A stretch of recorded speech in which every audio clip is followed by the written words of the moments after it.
Hello mga kabibigo! Welcome back sa ating bagong YouTube channel. Ito ang pinakamaingay ngayon YouTuber sa lahat ng YouTube. Ako si Kabibig maglabag-labag na dyan with evidence. Naku po, Harry Roque, tahasang nanawagan na patalsikin na si Senator Risa Hontiveros na dapat nang kasuhan si Senator Risa Hontiveros sa Ethics Committee na tingnan ang pag-amin ni alias Rene na binayaran siya ni Senator Risa Hontiveros. Naku, nagkaletse-letse na talaga ang buhay ni Senator Risa Hontiveros ngayon. Pero naghihintay pa rin ang mga netizen kung kailan kakasuhan ni Senator Risa Hontiveros itong alias Rene. Kung kakasuhan ni Senator Risa Hontiveros, magkalaglaga na talaga, magkaalaman na talaga kung sino talaga ang nagsasabi ng katotohanan. Pero maraming netizen ang naniniwala kay alias Rene. Lalo na itong si Atty. Topacio na 3 strikes na daw itong si Risa Hontiveros at na-mention niya sa kanyang video, interview, or sa kanyang program na kung enumerate niya kung ano ang ginawa ni Risa Hontiveros. Ngayon, hihirit na naman si Atty. Harry Roque. Nanawagan si Atty. Harry Roque na patalsikin na si Senator Risa Hontiveros. Aaksyonan na ito ng Senado. Ang tanong, nako, protective na naman yan si Chis Escudero. Alam naman din protective si Chis Escudero. United we stand. Pero United we stand pa ba kaya sila kung ang taong bayan na ang sisigaw na patalsikin si Senator Risa Hontiveros dahil di umano sa mga ginagawa niyang kabastusan, kabalbalan na binabayaran ang mga witnesses niyang ihaharap sa Senate hearing. Ay eto kabibig ha, ni Senator Harry Roque na hindi mapigilan ang kanyang git-git, galit at nanawagan na nga siya na patalsikin na si Risa Hontiveros. Heto kabibig, makinig tayo. Kayo imatag. Maiba naman tayo. Ano pangalan to? Alias Rene. O ano ngayon? Nasak ba kayo? Kung si alias Rene, binayaran pala para makaladkad sa kaso si Pastor Kibuloy at makaladkad itong si Inday Sara Duterte at saka si Tatay Digong. Ako hindi ako nagtataka. At hindi ako nagugulat. Kasi alam nyo, nung ako mismo ay umapir dyan sa komite ni Hontiveros, ang dami niyang invento. Yung kwento niya talaga involved ka sa Pogo. Hindi siya nakikinig na ang aking involvement, ejectment case at ang aking kliyente ay umuupa lamang doon sa lupa at nagpapaupa ng premises doon sa Pogo, no? At talagang sinasabi niya pinagpipilitan, engage yan sa Pogo. At ang tanong ko nga doon, sabihin natin engage sa Pogo, panahon na yon legal. Ano naman pakailan mo dyan? Legal naman yung mga panahon na yon. Ngayon lang naman nag-illegal yan itong taon na ito. Pero ang katotohanan po niyan, talaga nagpupumilit siya ng mga panahon na yon na ikaw involved sa Pogo, ikaw may masama kang ginawa. Wala naman siya mapakitang masama kang ginawa. At ang pruweba lang na sinasabi niya na ako involved sa Pogo ay yung isang papel na wala naman lupagda, isang papel naman na walang maamin kung sino gumawa na nagpapakita na ako illegal. Ulitin ko po, sabihin na natin totoo yan at hindi naman totoo yan. Wala pong masama para maging isang abogado ng kahit anong korporasyon. Dahil ang trabaho ng abogado ay siguraduhin nga ng mga kliyente nila ay sumusunod sa batas. Pero ito po, tignan nyo naman po, non-bailable din ang sinampa kay Pastor Kibuloy. Milyones ang ginastos para magtanim ebidensya laban kay Kibuloy. Hindi ko po alam kung gagawin nila yan sa akin din ha. Pero sa piskalya po, wala silang napresentang kahit anong testigo na nagsabi na nag-recruit ako at pinagsamantalahan ang kanilang gawain. No? So hindi ko po alam kung magbabayad din itong si Hontiveros ng 500,000 para sa testigo para madawit din ako at sabihin na ako nag-recruit sa kanila. No? Pero nakakataas balahibo po, nakakadiri, nakakagalit na isang senador ng bayan gagamit talaga ng ganitong mga taktika para madiin ang mga kalaban sa politika. Correct. And how dare you use the Senate of the Republic of the Philippines para maging para maging instrumento na gipitin ng mga kalaban ng administrasyon. Agoy. At ang isa pang nakakasuka, yung talagang lantaran ng sabuatan ng mga dilawan, ng mga loyalista at CBP-NPA. No? Tingin nyo ba, miski kayo'y magsabuatan na yan, makukuha nyo ang suporta ng taong bayan? Nagsabuatan na nga kayo, ang latest survey, nangunguna pa rin, 33%. Si Inday Sara, kung magkaka-eleksyon na yun, siya maging presidente. At ang pinakamalapit na kanyang katunggali ay 15%, kalahati lamang. yung tulpo nga ay wala na eh, no? Naglao na parang bula, no? True. So ibig sabihin yan, magsama-sama man kayo, wala pa rin mangyayari sa inyo dahil alam ng taong bayan na ikaw, virus, nakakadiri ka kasi madali ka magmalinis. Oh. Eh hanggang ngayon, di mo naman sinasabi, bakit bigla ka nanalo nung ikaw ay naging director ng PhilHealth at ang katutak na advertisement ang ginamit ng PhilHealth sa mga panahon na yon. Huwag mo sabihin di mo ginamit talaga ang pera ng PhilHealth para ikay manalo sa eleksyon na yon, ha? Wala ka. Ay, nako. Tapos, ang nakakabuhisit talaga dito sa mga dilawan, akala mo kung sino na sila lang yung malinis. Pero, ang dami naman nilang putik sa mga mukha. O, kita mo itong gawain to. Gawain ba ng matinong tao yan na magtatanim ebidensya, tanim testigo, para lang magipit ang isang tao na walang kasalanan? Correct. O tapos akala mo kung sinong kami lang ang malinis sa bayan nito, kami lang ang dapat maglingkod. Kaya nito-turn off ang taong bayan sa inyo. Bakit pa sumikat si Tatay Digong? Kasi walang kaplastikan. True. Inaamin niya, tao siya. Inaamin niya, hindi siya perpekto. Meron siyang mga kahinaan. Eh ano ngayon? Basta nagmamahal siya sa bayan. Correct. Hindi gaya nyo na talagang kami lang ang malinis, kami lang ang magaling, kami lang ang pwedeng mamuno. Ayan, nakakasuka ka. O, di ba nakakasuka ka? O, tingnan nyo ha. Diring-dire si Atty. Harry Roque. Nakakasuka si Risa Hontiveros. Hala ka. Grabe yung statement ni Atty. Harry Roque, no? Kung sa Bisaya pa ba, dulot sa bukog ang mga statement ni Harry Roque.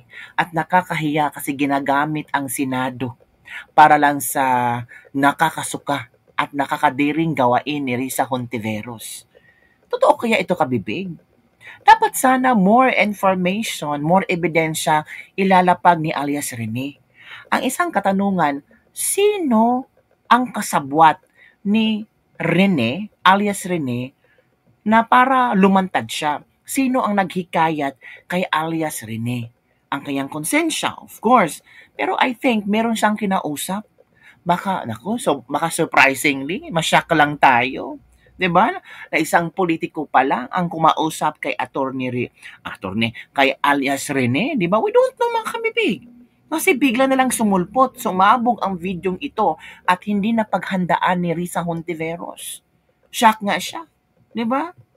At itong nangyari na ito na meron ng lumantad, nagpapatunay na wala kang karapatan maglingkod.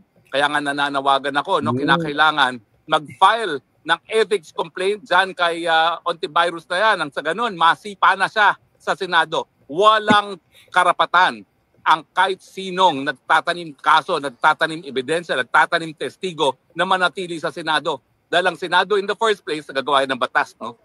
Pangalawa, yung mga investigasyon na dapat ginagawa niya in aid of legislation at hindi dapat nagtatanim ebidensya laban sa mga kalaban sa politika. Correct. Again po lilinawin ko, kayo mga dilawan, as exemplified by Risa Hontiveros, sinusuka kayo kasi kayo mapagpanggap. True. Nagmamalinis. True. Pero nakakadiri naman kayo. True. At yan ang prueba talaga. How dare you? Imagine, everything is sworn statement. Everything is on the basis of good faith na nagsasabi ng totoo. Tapos gagastos ka ng milyon-milyon. Nabuti sana kung galing sa'yo. Galing din sa gobyerno yan. Agoy. Diyos por santo naman. Kaya naman ang lalaki ng mga budget dyan sa Senado. Tama ka, bibig, no? Yung binayad di umano ni Risa Hontiveros, posibleng pera natin yun. Pera ng taong bayan ang binayad di umano ni Risa.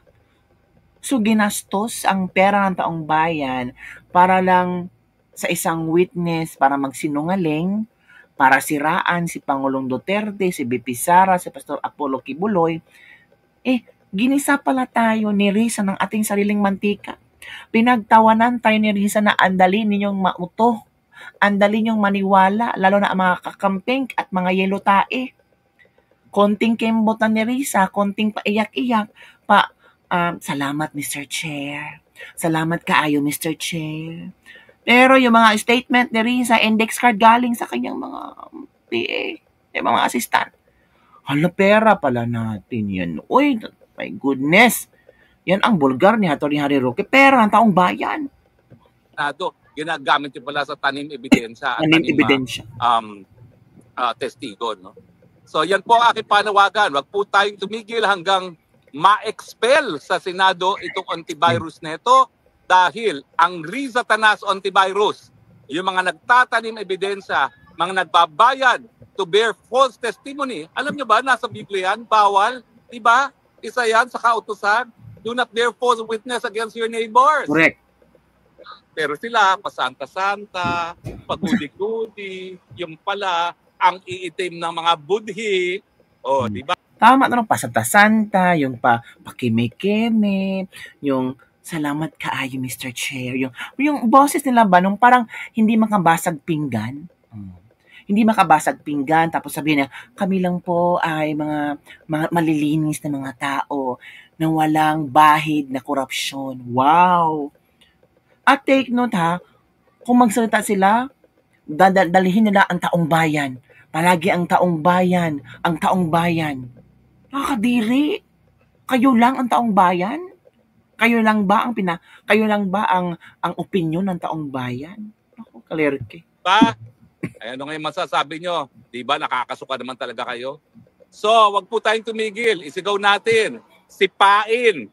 Palabas ng Senado yung antivirus na yan. Ang Risa-Tanas, antivirus, walang lugar sa Senado. At kung siya ay nag-aambisyon para sa mas mataas na opisina, ay naku po, dream on. Dahil hindi na makakalimutan ng taong bayan ito na ikaw, pinaboy mo ang proseso ng Senado. Gaya ng pinaboy mo ang proseso, nung pilit mo kung dinadawit, na wala ka namang ebidensya sa kahit anong krimen. Wala ka naman napatunayan doon. Ang ginagawa mo lang naman, binabasa mo yung script ng COS mo, maski di mo naintindihan. O, di ba? Sige, tanggalin nyo ng papel yan. Tignan natin kung may masasabi yung antivirus na yan, yung Risa-Tanas na yan. Tanggalan nyo ng babasahin yan. Tignan natin kung may masasabi yan sa Senado. Wala. Buti sana kung magaling yung scriptwriter mo, hindi naman magaling yung kilala ko. Nag-estudyante namin yan sa UP Law. No? Kaya nga mediocre ka. Kasi mediocre din yung COS. Hoy, at saka COS ha, taga-UP Law ka pa naman. Pero kung totoong paratang na ikaw ay naging instrumento para sa false testimony, naku, mangalabot ka. Si antivirus, hindi madidisbar. Ikaw, pwede ka madisbar dyan. Under oath. Si alias Rene, under oath yan. Although, alam na niya na nagsinungaling na siya, pero ngayon at least, tinutuwid yung pagkakamali niya na pumayag siya na magsinungaling para sa'yo. Risa-Tanas antivirus. Diba? Ay naku mga taong bayan, mga kababayan, hanggang kailan ba tayo magpapabola sa mga santo-santita? Kami lang ang tama, kami lang ang magaling. Mga walang yan naman pala talaga at maitim ang puti. Diba? Kakagalit, dapat lang talaga magalit tayo. Anyway, masyadong mataas ang pang-hagdat ko. Kaya titigil na ako ngayon. Medyo maikli tayo. Pero sapat na po na nawakwakan ko ang Risa-Tanas antivirus. Kadiri ka talaga. Bye. So yun, kabibig ang pagwakwak ni Senator, we don't know. Soon, Senator Harry Roque, di ba? Hindi natin alam ang gulong ng kapalaran, di ba? Yun ang pagwakwak ni Attorney Harry Roque kay Senator Risa Hontiveros, mga kabibig. Ito pa ang ito ay yung mga komento ng ating netizen sa pagwakwak ni Attorney Harry Roque. Ito pa. Go, Attorney Roque, fight for your fight is our fight. Godspeed, extending our support for you, Attorney Harry Roque. Yan, nawakwak tuloy si Risa Hontiveros. Kailangan talagang patalsikin tong si Risa, nakakahiya. Uy, nakaabot sa amin dito sa Saudi yung pagwakwak ni Risa sa Senado. Grabe, nakakahiya. Tama. Kailangan talagang mapawala yung Risa Hontiveros, mapatalsik. Ilang paso si Risa Hontiveros, nakakahiya. Pera ng taong bayan ang kanyang ginamit. Yun mga kabibig ha. Yun ang ilang mga komento ng ating mga netizen hinggil sa issue na ito. Kayo, sang-ayon ba kayo sa pagwakwak? Kami talaga, no? Sa pagbatikos ni Attorney Harry Roque kay Risa Hontiveros. In fairness, si Attorney Harry Roque is speaking sa kanyang emosyon, sa kanyang na-experience kay Senator Risa Hontiveros. Of course, nakita mo talaga gigil at direng-dire si Attorney Harry Roque kay Risa Hontiveros. Mas palagay nyo, dapat ba nating patalsikin itong si Risa Hontiveros? Dapat na sipain palabas sa Senado itong si Senator Risa Hontiveros? What do you think, Kabibig? Comment down below and don't forget to like, subscribe, and share this video para sa mga latest trending news na ating pag-usap-usapan. Pati yung ano ni Rizal Ontiveros, no? Yung assistant niya, pwede palang madisbar? Naku po. Delikado. Kung talagang itong pasabog ni alias Rene ay magkaroon ng hearing sa Senado. Posible at ma-find out nila na totoo. Naku po. Yun lang, Kabibig. Don't forget to like, subscribe, and share this video. Bye everyone. See you next time.